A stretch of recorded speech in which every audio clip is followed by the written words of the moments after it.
Good evening to our Keane family and friends.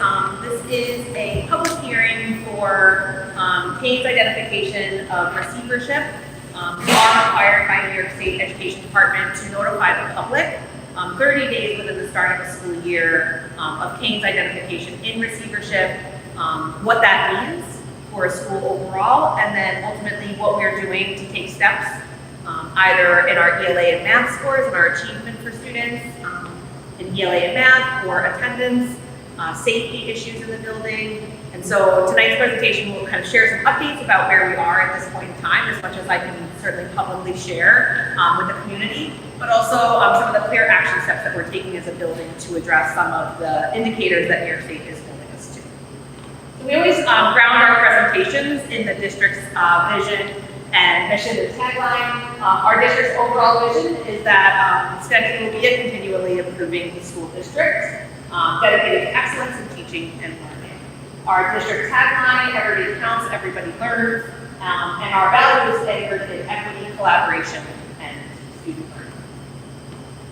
We also organize ourselves around 4 key pillars of success. The first area being student graduate success, so how are you moving students towards ultimate graduation achievement results, how it is that we retain and onboard and keep passionate people within our organization, how we partner with families and our community, and then our 4th pillar is establishing efficient systems and equitable resources across Schenectady schools.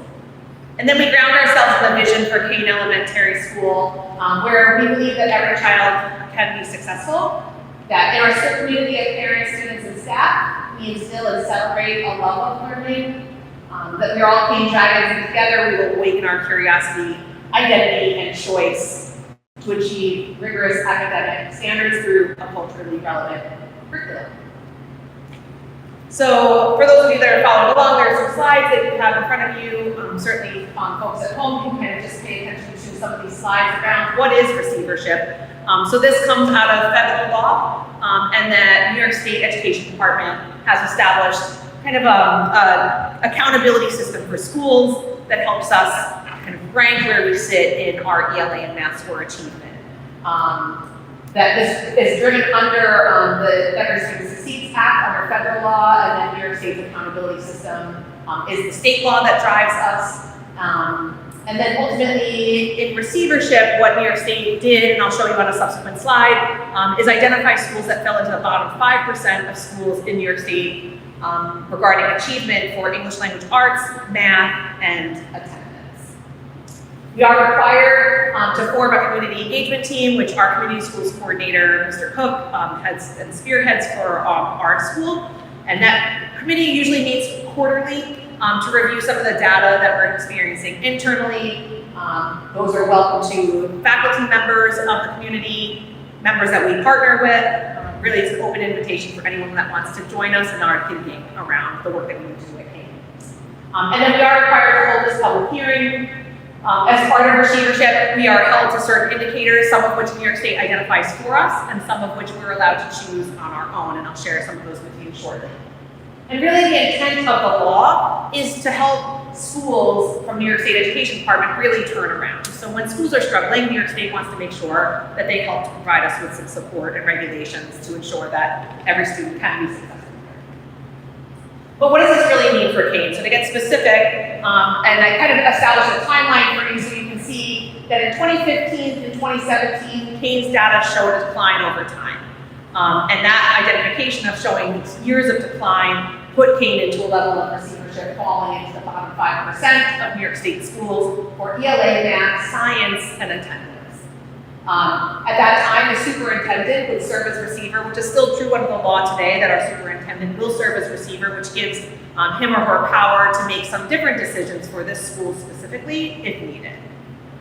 In 2018-2019, Keane Elementary School did meet 8 of the 10 indicators. However, in New York State, we are still required to meet 10 of the 10 indicators. So unfortunately, while we showed significant growth that year, it wasn't enough to show a year of full growth.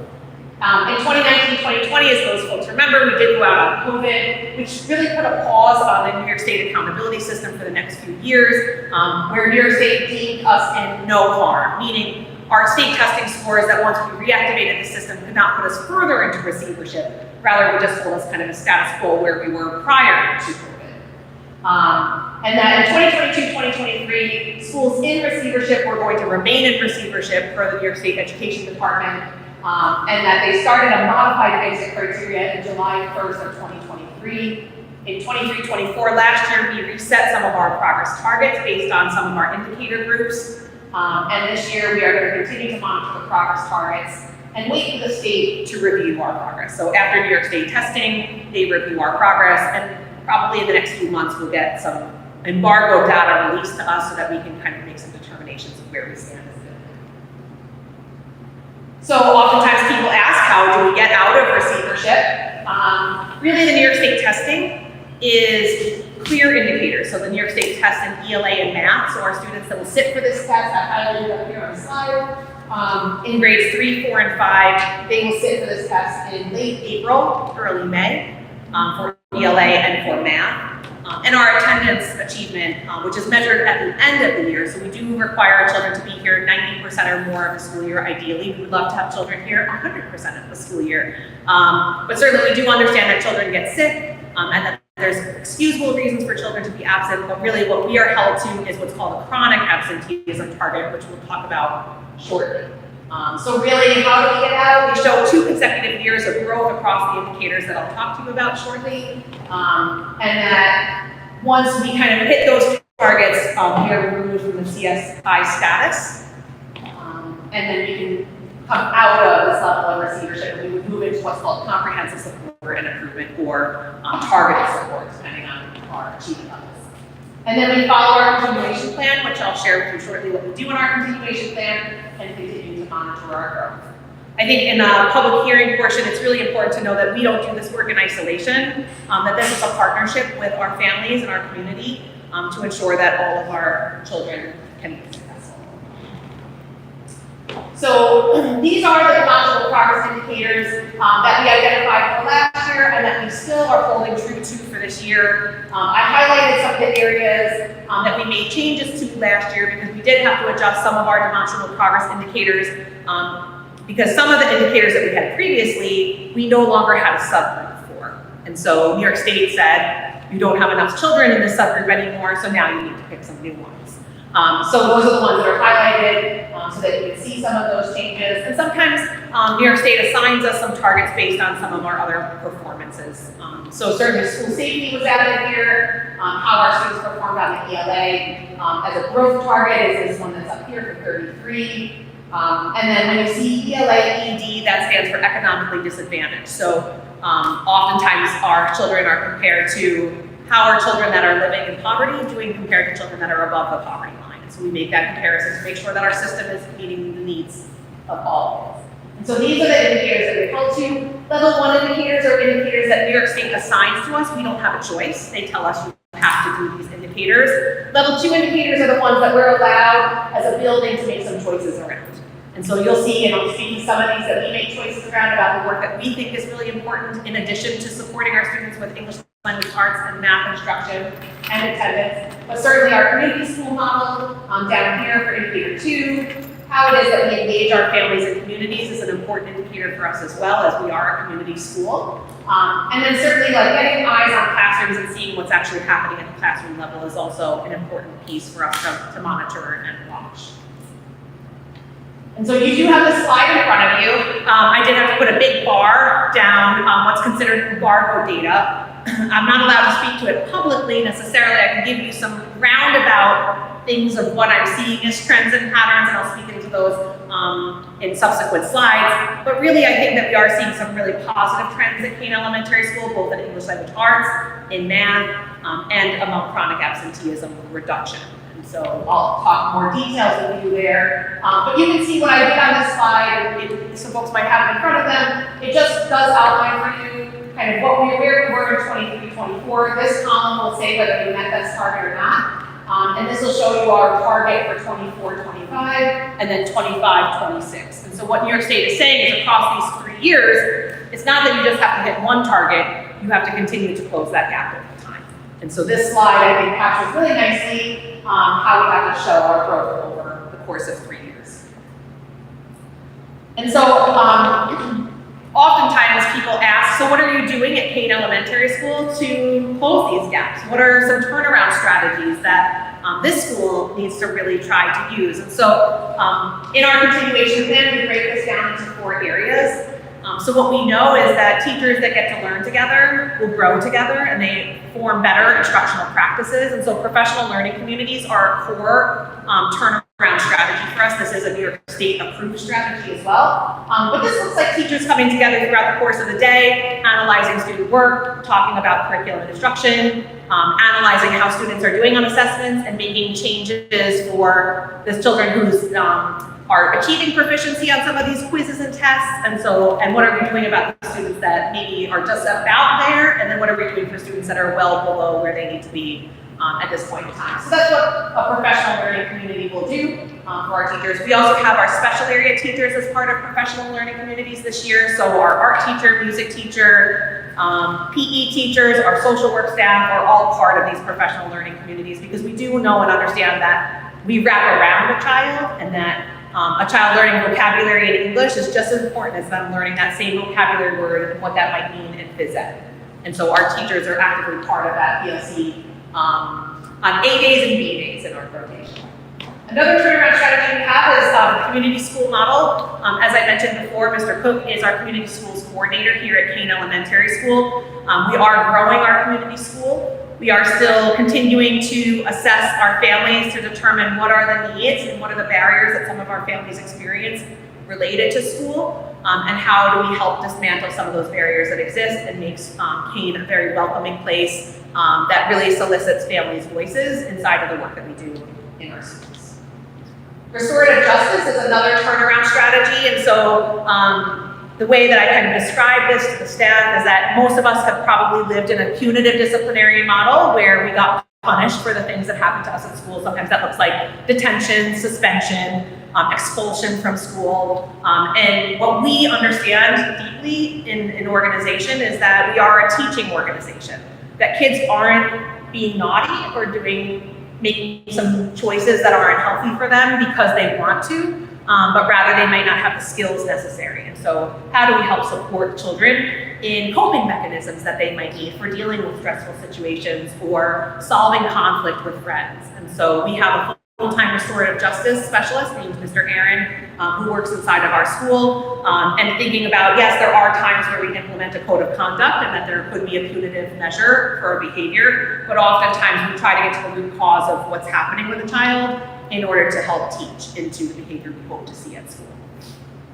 And then our fourth turnaround strategy is school climate revitalization. We think of this in 2 different directions. One is kind of the physical plant of the school. So how does our school look like a true school? How do we make sure that we attend to the school so that kids are proud and families are proud of the school that they send their children to? And then the other side of this is how it is that kids see themselves inside of the classroom. How is their work being represented visually inside of the classroom? How do they see their culture or their identity represented inside of our school as well?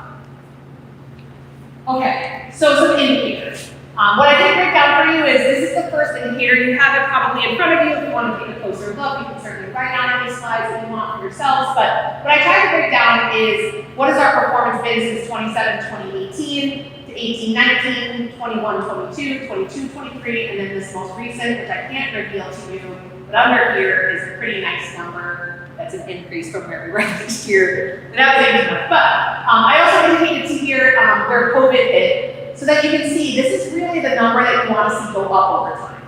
So it's a sophisticated formula that New York State uses where students are assigned a score of 1, 2, 3, or 4. Scores of 3 or 4 would be what we would what we would designate as proficient, meaning like a passing score on a New York State test. And then a 1 or 2 would be just below or well below a benchmark in New York State. And so this number kind of averages and gives more weight to kids that are getting 4s and 3s than kids that are getting 2s and 1s. And so this is the number that kind of comes out of that formula. It's called a MIP, measure of indicative progress. But this number you can see is going up over time. The other way that you can see this is percent proficient. And so back in 17-18, we were 18.59% proficient, meaning 29 out of 156 of our kids that sat for the New York State test in grades 3, 4, and 5 achieved a 3 or a 4 on that test. And then in 18-19, we had 43 out of 148. And then post-COVID, we had 15 out of 131. And the year before, this past April when we tested, we had 19 out of 121. And this year we did go up approximately 10 percentage points. I can't tell you what that means as far as proficiency because it's still in bar code, but an increase in proficiency overall means that we are showing positive gains in how our students are performing for English language arts. The important thing too is like our target. So what New York State says we have to hit is 53.9, and that's this number right here. So our number has to be higher than 53.9 over on this side once we reveal it in the 23-24. So as of last year, we had already hit the target from New York State, but as you saw on that third slide, that is an increasing number over time. So we do want to continue to see that number up. And I would think that most people would agree that 19 of 121 kids being proficient on the New York State exam in this school is not nearly high enough. So we have work to do. This is indicator 33. This is a growth indicator. I don't have a number related to this, but if our proficiency number is going up, we do believe that our growth number is going up. So a proficiency number is one time when little Carrie Messler takes the test, you do a dipstick and see how she does. A growth means how did I do when I was a 3rd grader as compared to when I was a 4th grader compared to when I'm a 5th grader? And am I showing growth over time?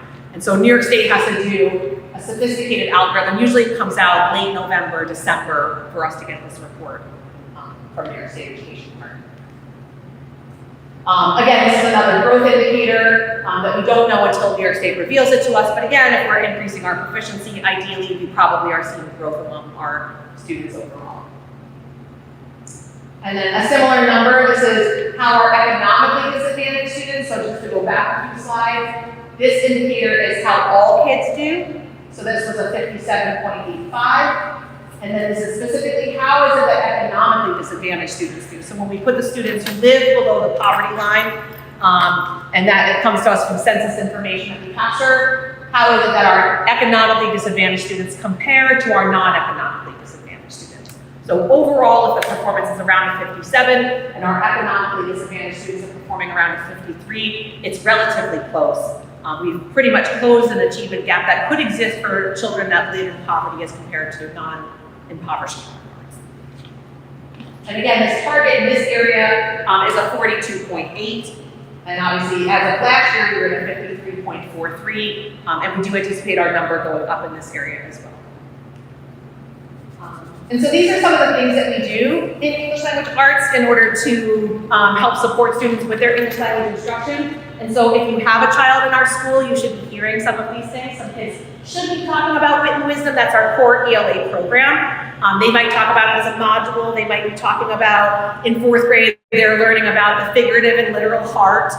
In 5th grade, they might be learning about the Nez Perce Native Americans. But certainly you could ask children, your child, what they're learning about in Wit and Wisdom. That's, again, our core ELA block. We do use Fundations in pre-K, K1, and 2. Fundations is our phonics program that helps the kids learn explicit letters and sounds. Hegarty is a program we use for phonemic awareness, so how do those letters come together and start to form longer sounds. We use Hegarty in grades K1, 2. And then we do have our iReady assessment. If you haven't gotten those reports at home yet, they should be coming shortly. We're just closing our iReady benchmarking cycle. This is, again, an internal measure that we use, an assessment that our teachers use to understand who is it that's in need of support, whether that's reading services or math services. Our iReady assessments do help us with that level of information. And then from that information, if your child either got a 2 or a 1 on the New York State test, or they're struggling as a reader or a mathematician, we do form intervention groups. So another letter that you may see come from me shortly, because I just signed off on a bunch for math, but I did sign off on the reading letters already, is if your child is in need of reading support or AIS support during the school day for reading, you will see a letter that says that they're getting additional intervention within the course of their school day, and math letters should be coming shortly. And so now to shift to our math instruction, This is how all students performed. Again, that's a dipstick, a one-time assessment when they last sat for the state test. How did they do? In 22-23, we had a 48.77. This year, we're anticipating almost a 20% increase. And so that's an informal number. It's not an official number yet, but we did see a pretty significant increase in math, with quite a few students achieving an increase from 16 of 127 to more than 16 of 127 achieving proficiency on the New York State math test. And again, just to orient yourselves, the target that we had was a 40.1 from New York State Education Department, and as of last year, we've already exceeded that target at 48.77. So we anticipate it also being higher than this 40.1 this year as well.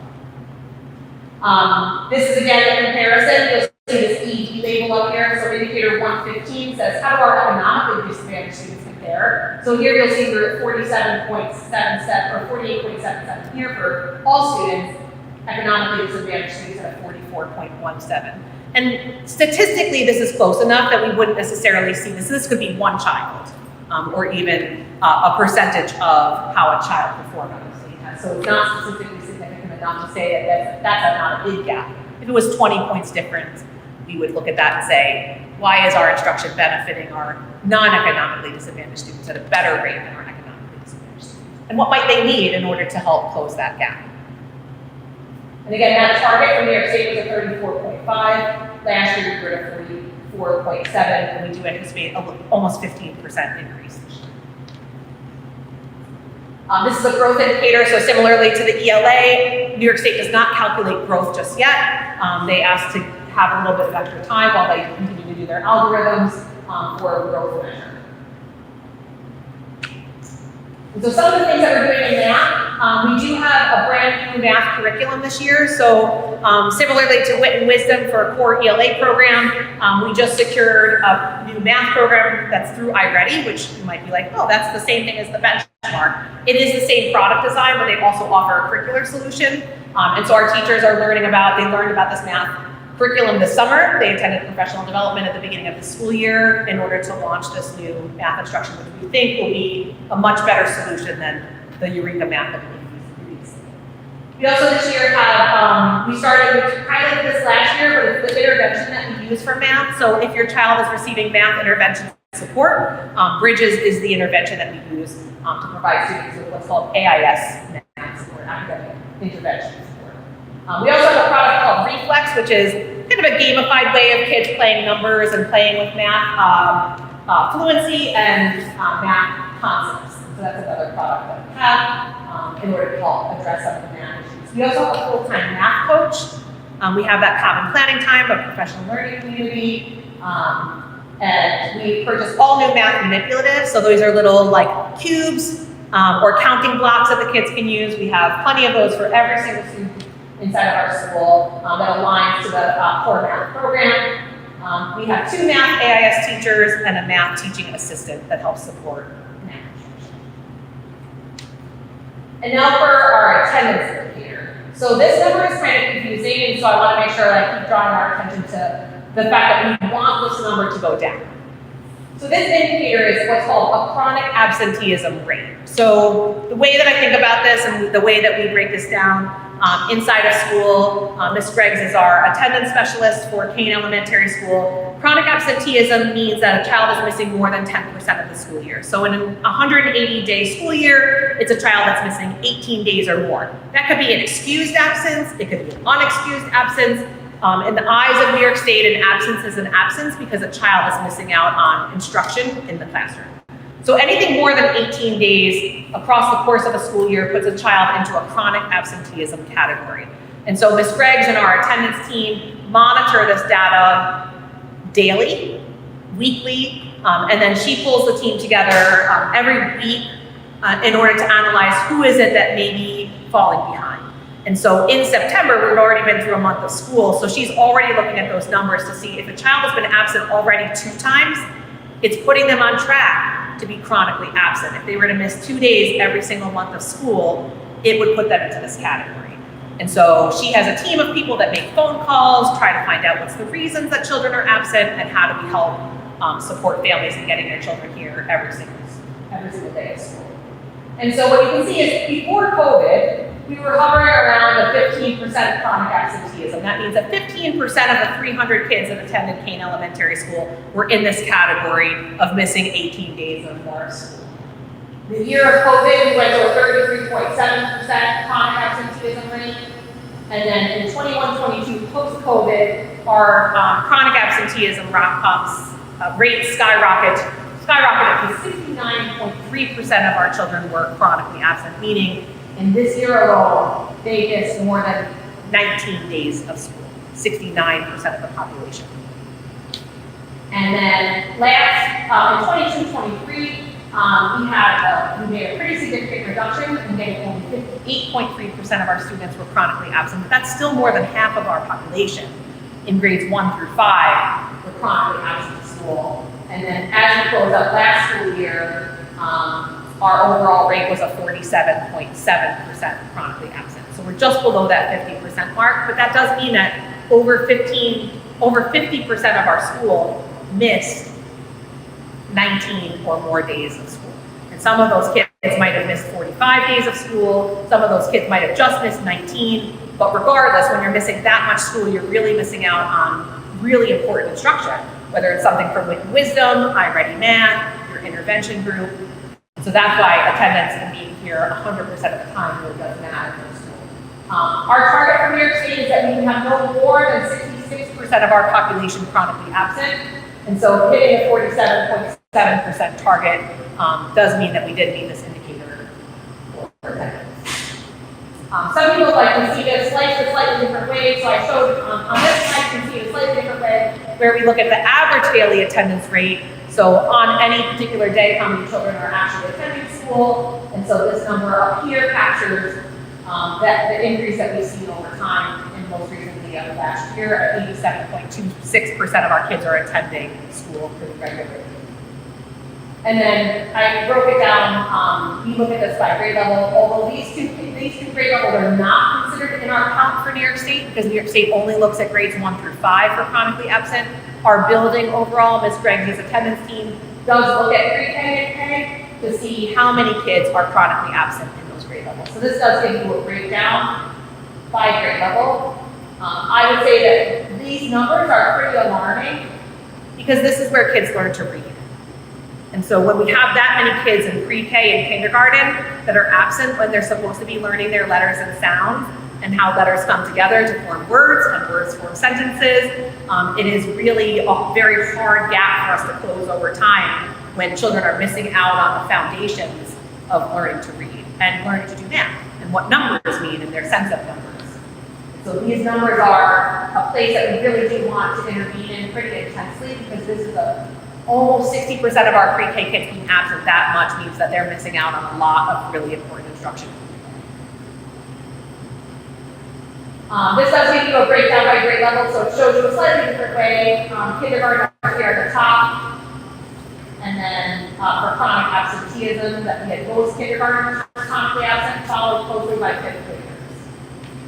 And then reverse, it shows you the average daily attendance rate, and what is that like? And these are kind of the current numbers. I think that our data person pulled them as of 3 days ago.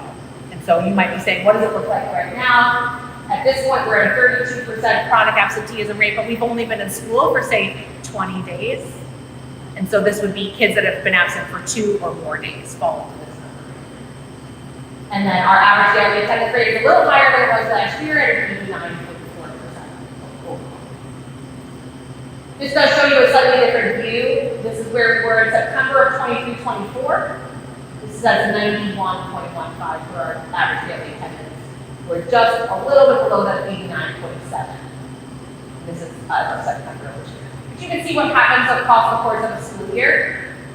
And so the question starts to become for our attendance team is, what happens here between October and November that causes so many kids to start to drop in their attendance rate? And it almost feels like we can't recover back to where we were in September.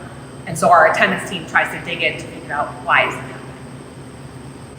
This is the reverse of our chronic absenteeism rate.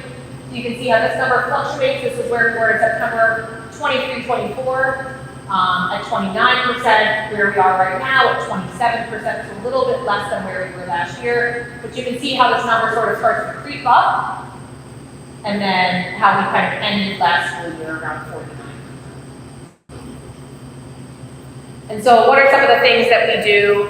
If you subscribe to Parent Square, you're seeing Naima's posts that she puts out pretty regularly about attendance incentives. I think today she delivered bracelets to classrooms for children that attended 10 days in a row of school. I know I was here in tears as Ms. Greggs was going into the classrooms because kids did earn bracelets, and many classrooms had many children that earned bracelets today. So if your little dragon came home with an attendance bracelet today, it's probably because they hit the 10-day in a row mark. So those are little incentives that we do. We will put a heavy push out to families about telling us why their child is absent. And so it's really important for us to analyze what is it that's causing absences. Is it a level of illness? If it is illness, you may feel like we're asking a lot of details, but sometimes it's really helpful for us to know, like, is the stomach bug going around? Is it conjunctivitis again that's happening and kids are getting some contagions in schools or outside of schools? How do we start to approach the flu season a little bit differently and be a little bit more proactive around our hand washing and reminders of good protocols around staying healthy? And then we will see kind of this flag for us around what does it mean to have 0 to 5 absences, 5 to 10, or be in a red zone around 10 or more absences. And we talk about this notion of strive for 95, because if you could aim for 95% attendance overall, you'd probably be in pretty great shape for the school year overall. And so we do have an attendance team that meets weekly. We do have an attendance paraprofessional that helps support Ms. Harris, does help support Ms. Greggs in the work that she does. Our full-time attendance engagement specialist, which is Naima Greggs for Keane Elementary School. We do utilize a coding system on the back end to help us, and I'll show you about how we use that information to find out why are children absent from school.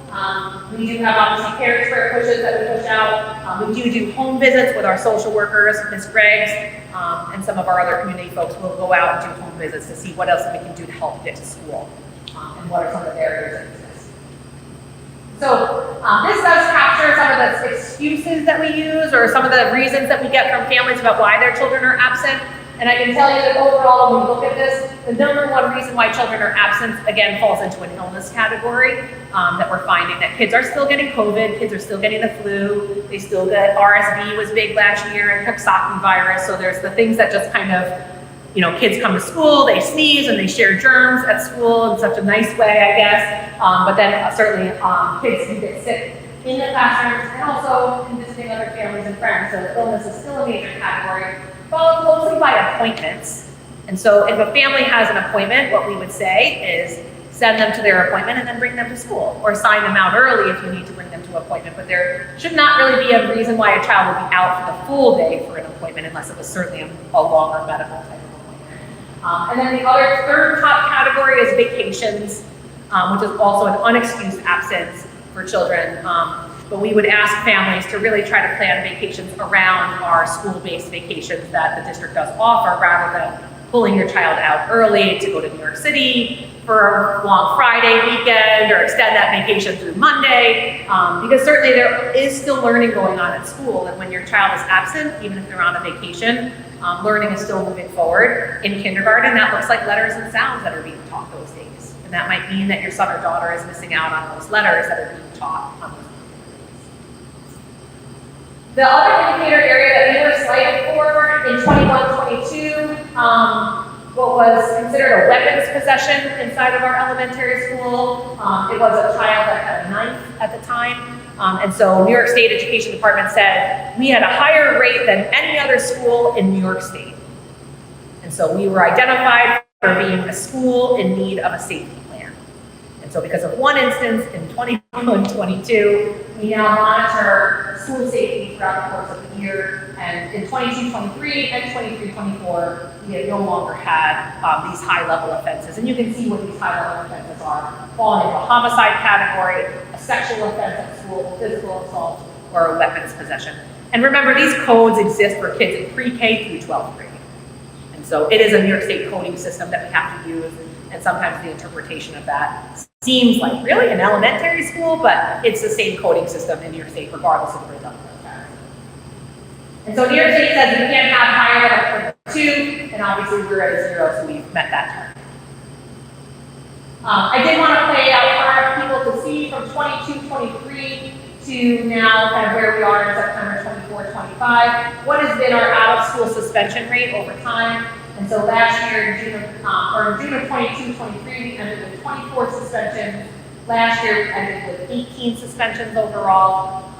And this year, we had 1 suspension, which was a 3-day suspension. And again, this kind of just compares the rate of suspension over time, so you can kind of see what happens within the system. Because certainly, suspension is one indicator of it feeling like an unsafe place for children at times. And so sometimes we do have to have a child removed from our setting. So some of the things that we do for the community schools model, I've spoken about Mr. Cook, he's our community schools coordinator. We analyze needs assessments, so you'll see Mr. Cook probably pushing out some information about our needs assessment, some surveys that we might do with families in different ways. Sometimes you're at community events and we ask you questions. Sometimes we give you a paper-based survey. Sometimes we might be asking you a survey question on Parent Square. All of that is to help us gain information from families about how do we make this school better meet your needs. And so Mr. Cook is going to kind of lead the charge on determining what your needs are and what you would like to see shift or change at Keane Elementary School over time. We also form partnerships and connections. One of our biggest partnerships is with the Schenectady Rotary. They've redone our community room for us. They've adopted us. They hold the Cornhole for a Cause event for us, which raises almost $20,000 for us here at Keane to do activities with our students. They are helping to support our attendance incentives. Ms. Greggs is working on the NBA again this year, so that's the Never Been Absent Club, where kids get jerseys and shorts, socks and hats over time. They get kind of outfitted with an NBA uniform. If they were to have perfect attendance for the entire school year, they would have the entire uniform over time. And so that's Schenectady Rotary is a partnership that helps us really with those types of incentives for our students. And then ultimately, the community school is really about a wraparound and creating a culture of care. Here at Keane is we know that our families are our children's first teachers, and so we want to make sure that we're learning from our families and how to best meet the needs of their children, because they are your most prized possessions and babies. So we want to make sure that we're meeting their needs here at school. A couple other things that I highlighted: you might hear your children talk about dragon bucks. This is a PBIS, Positive Behavior Intervention Support. It's a way that we give feedback, and so when children get dragon bucks, it means that they're upholding some of our agreements here at school of being safe, being responsible, and being respectful. And so each week they get a total number of dragon bucks, and they get to cash those dragon bucks in for some prizes. Sometimes that looks like little bracelets or trinkets, but what our teachers are now shifting to is experiences. And so sometimes you might see something like Crazy Socks Day, or bring your sit in the teacher's chair for the day, or special seating for the classroom. So teachers are trying to move away from kind of the trinkets to something a little bit more meaningful. Maybe it's a special lunch with a principal, maybe it's Zoomy time, who's our therapy dog, and so there's little coupons that the children can pick, and we're noticing that they're actually probably leaning more into experiences than they are into some of the tchotchkes, as one would say. And so you'll see these are the agreements that we have posted, the school-wide agreements overall. What does it mean to be respectful, be responsible, be safe in the classroom, in our hallways, on the buses, in the gym, at recess, in our assemblies. And so those are our agreements that we have. We also use Second Step, which is our social emotional curriculum. And so students are learning right now, they're in a unit on growth mindset. And so how is it that our brains get smarter over time? So they're learning a little bit about that from kindergarten through 5th grade. And that we learn actually by making mistakes. And that our brains actually get rewired each time we do make a mistake, and mistakes actually make us smarter, not having the perfect answer. And so I feel like that's a really exciting part of what happens in Second Step. And then they launch into some bullying prevention, how to help support and recognize bullying that happens over time. They go through some problem solving eventually and thinking of solutions for problems that they might encounter, conflict that they might experience. So 2nd graders on the playground, when they experience a conflict, how do they help to solve that with appropriate coping mechanisms, or in the ways that we would find socially appropriate for school, rather than pushing each other on a playground to help solve a problem. So that is our social emotional curriculum. You might also hear the kids talk about circles that they do inside of the classroom. So this is part of restorative practices, and it's what we do to help build community. And so the kids will circle up and they'll have a talking piece that goes around and how they build relationships with one another and their teacher or other adults that are inside the classroom is by engaging in a circle protocol and learning about one another. So your children might be talking about circles that they do in class as well. And then some events that we have, obviously Trunk or Treat has been a very popular event, so we will be having Trunk or Treat on Saturday, October 26th. Once again this year, as a pretty significant event that we partner with Liberty Church for, and the Schenectady Rotary will also help us with this event as well. But Trunk or Treat will be a pretty popular event, and I think we've had what feels like thousands of kids on that day. All I know is we go through a tremendous amount of candy on that day. The Rotary is helping to provide us with extra costumes, so if your family needs a costume for Halloween, the Rotary will have plenty of those donations for us. And we also are using Parent Square as our app. So I just put a little image up here. If you don't have that downloaded on your phone, you can download that Parent Square app so that you can get access to your teacher's classroom or to building messages overall. I know Mr. Cook, Ms. Greggs, and I tend to post quite a few messages out. And you can see kind of here what our usage has been. Overall, we're finding that most of our families are engaging via email with this app as opposed to on the actual text message. So just some different ways that we get out and different appreciations that we've had. Certainly we see that when we make videos of your kids in the classroom, those tend to have the highest like rate. But it follows in form to something like a Facebook where you can like or appreciate different posts that we put up. And then overall, it's kind of like how we're doing with meeting these phases. And you can see we've met a lot of these benchmarks that have to do with, do we provide notifications and information to family in the variety of languages that our students and families speak? Do we provide opportunities for families to know what's happening for parent-teacher conference nights or for our open houses and how we share information out with our families? The one area that we have not met here in this category, it's still a struggle, is that our students should be leading parent-teacher conferences.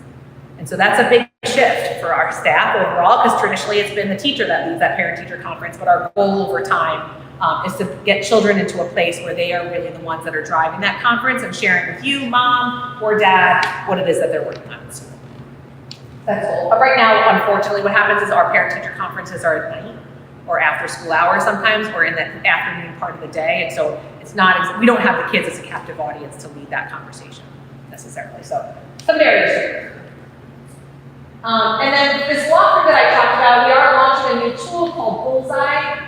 It is an app, a computer-based system where as administrators or coaches, we can go into the classrooms and see what teachers are doing and provide feedback to teachers about their practices. So we can analyze school-wide trends overall. The teachers can get immediate feedback as soon as we're done in the classroom, that it would be emailed to them directly so that they can see. We can do it on any type of device, a computer, our phone, and so it's accessible in many different places. And we really customize it for what we want here at Keane. And so what can you do as families to help us with this work? Again, I would go back to ensuring that your children are attending school every single day. Obviously, we would love to have them here 100% of the time, but as much as you can do to get them here every day, we say, like, read all the time. Anything you can read with kids, but keep it fun. Don't try to make this a quiz at home. Just try to keep it fun with your little one. Ideally every night, at least 20 minutes. Talk to your kids about school. Share with us what's going well, what they're struggling with. If the kid says at first nothing, like what happened at school today, if they say nothing, I promise you something happened at school, they learned something. And so probe them a little bit further, like, what are you reading about? Or what math are you doing today? I'm sure they can share some things that are happening. And then talk to your friends and families about getting involved here at Keane. Mr. Cook will push out plenty of events. We had a really awesome Father's event in the opening weeks of school, and Father Figures. We had a really great turnout for that, Trunk or Treat, different types of events that we do throughout the school year. We love to have your partnership. Our PTO, we're always looking for parents to be part of our PTO. Ashanti is our parent liaison. She does help to oversee the PTO with Octavius. And so if you're interested in joining the PTA, you can reach out to Ashanti or Octavius. And again, any sort of event planning, if you've got a really good idea of what your kids would love to do, if we just had a location, we could probably host it. And so just let us know what you would love to have here at Keane. We can certainly work with Mr. Cook to make that happen. And then certainly share your ideas with us. If there's things we're doing here at school that are not meeting your needs, please share with us what we can do to change and adjust so that we can better meet the needs of your children to ensure that they're successful here. that ends this presentation. Does anybody have any questions, comments?